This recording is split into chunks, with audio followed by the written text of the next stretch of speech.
Alors, bonsoir mesdames, messieurs, nous sommes au Salon international de l'audiovisuel du Cameroun et nous avons comme invité dans le cadre de notre émission spéciale dans ce lieu assez particulier où tous les hommes de médias, tous les hommes de culture, de divertissement en général se réunissent chaque année.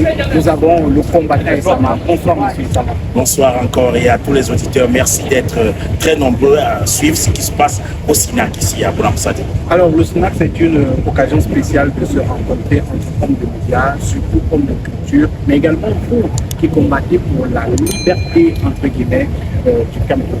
Deuxième édition. On va déshabiller les guillemets puisque la liberté c'est également la communication. Qui communique existe. Rappelez-vous de ce penseur qui disait « Je pense donc je suis » et il faut donc exprimer sa pensée. Nous sommes dans la décolonisation, nous sommes dans ce que l'Afrique a aussi à exprimer vis-à-vis de ces héros qui sont morts. On n'est plus obligé d'être dans la pensée coloniale, la pensée de l'indigénat, de ceux qui disaient que oui messieurs, non. Aujourd'hui, Douala Mangabela dit non, Oumyoba dit non, Ernest Wandiero dit non. Toutes ces personnes ont dit non et nous pensons que l'Afrique de l'Ouest n'a pas tort de dire non à cette maladresse de la France qui veut continuer d'exploiter les richesses, qui veut continuer de perpétuer la France-Afrique. On va considérer ce que vous dites comme un appel à la rébellion. Appelez ça comme vous voulez, mais c'est une existence. Nous sommes obligés d'exister. On ne peut pas exister avec des enfants qui doivent être éduqués au logiciel de l'oppression.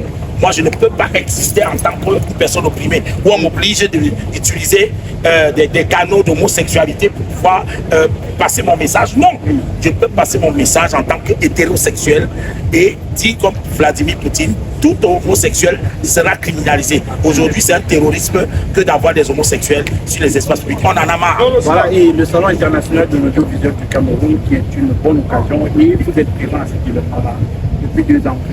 Oui, c'est une très belle occasion et nous félicitons déjà Madame Bodion qui a donné un tapis rouge à tous les communicateurs. Vous voyez les stands qui sont bien sûr ouverts à l'attention de tous ceux qui connaissent ce qu'on appelle l'art de communiquer. J'étais très content de voir déjà à l'entrée des monuments de la communication. Il y avait Jambo de M. Chop Chop, on a vu Info TV, Balafon, oui, toutes ces personnes qui communiquent. Mais c'est important que toutes ces personnes soient valorisées. Il n'est plus bon de faire qu'on entende seulement le son des radios occidentales, des médias occidentaux. Non, nous sommes en Afrique, nous devons penser africain, nous devons faire vivre, regarder les hôtesses. C'est une amie de classe, elle habille en africaine, c'est ce que nous souhaitons. Là, par exemple, vous avez une grande compagnie de théâtre stand-up party 10e année avec Marcus, ils ont pris un stand ici et nous sommes contents que les filles. Est-ce que les hôtesses sont là? Oui. Voilà, elles sont donc là pour manifester leur envie. Charlotte Ipanda qui chante en langue de Bakaka, elle est également dans cet événement et moi je suis très content de savoir que les hôtesses sont là, non seulement pour permettre à ce que tout le monde soit au rendez-vous du 13 juin et du 31 mai.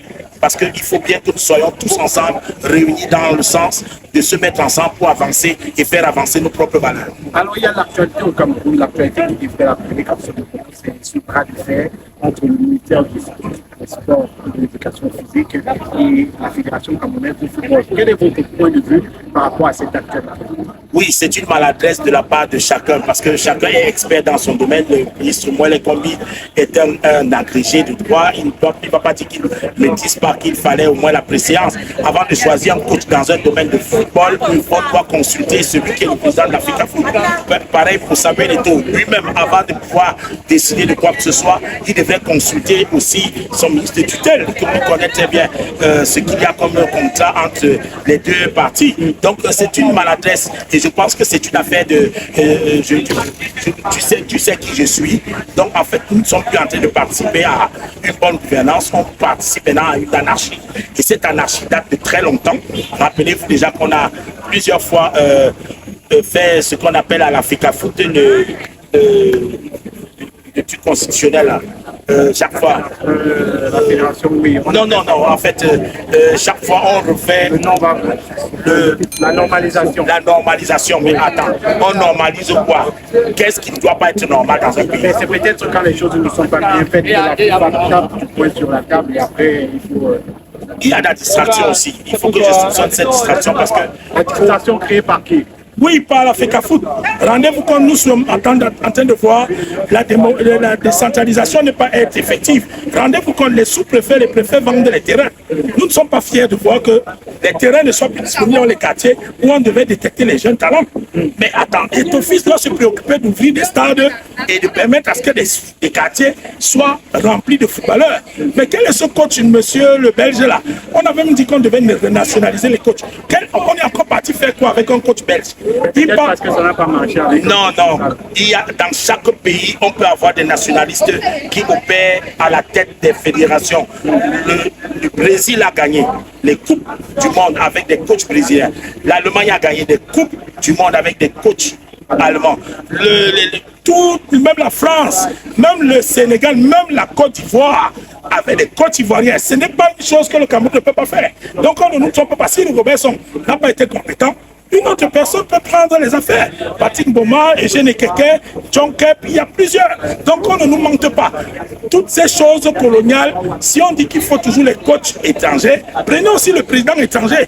Prenez aussi même les filles étrangères, épousez les filles étrangères. Oui, prenez aussi les journalistes étrangers, si vous dites que ça ne marche pas.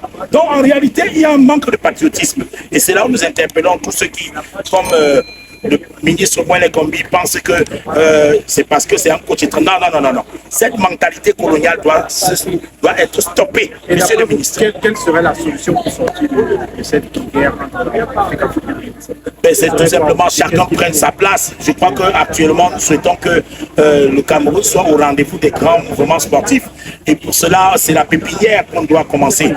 On vient parler des sous-préfets. Récupérons toutes les parties de la ville qui sont vendues par les préfets, les sous-préfets. Ces domaines-là qu'ils ont pris, ils ont vendu. Ça va permettre que les petits quartiers, les 2-0 qui avaient là où les Roger Mila avaient été détectés.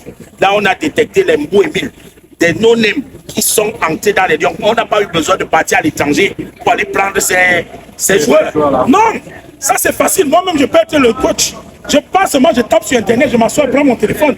Ce coach, oui, il ne travaille rien. On veut des gens qui entrent dans les quartiers, qui découvrent les génies dans les quartiers. Et c'est à cette condition qu'on sait qu'il a travaillé. Mais on ne peut pas dire que tu peux t'asseoir dans un hôtel, tu prends l'internet, tu dis que oui, quel joueur est aux États-Unis, quel joueur est à Non, ce n'est pas normal. Je le dis. Et regardez le montant. Non. Moi, je suis en train de dire, nous devons continuer d'être la patate qui a accepté d'être mandée. La réciprocité serait impossible de voir un coach camerounais être coach dans l'équipe de Belge. C'est aujourd'hui l'heure de la réciprocité. Nous sommes à l'âge de ça. Nous ne pouvons plus continuer de dévaloriser les valeurs africaines au profit des valeurs occidentales.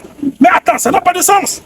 Ne demandez pas à Essama de demander à ce que le meilleur coach comme à Jean-Paul Akono aille même coacher même une équipe de première division en Belgique. Ils vont vous dire non. Mais pourquoi c'est nous qui acceptons? Donc, nous la patate.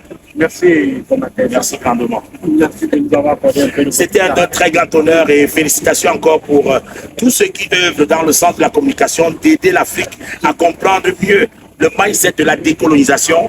Et je suis sûr que si plus vite nous sommes décolonisés, mieux nous nous porterons.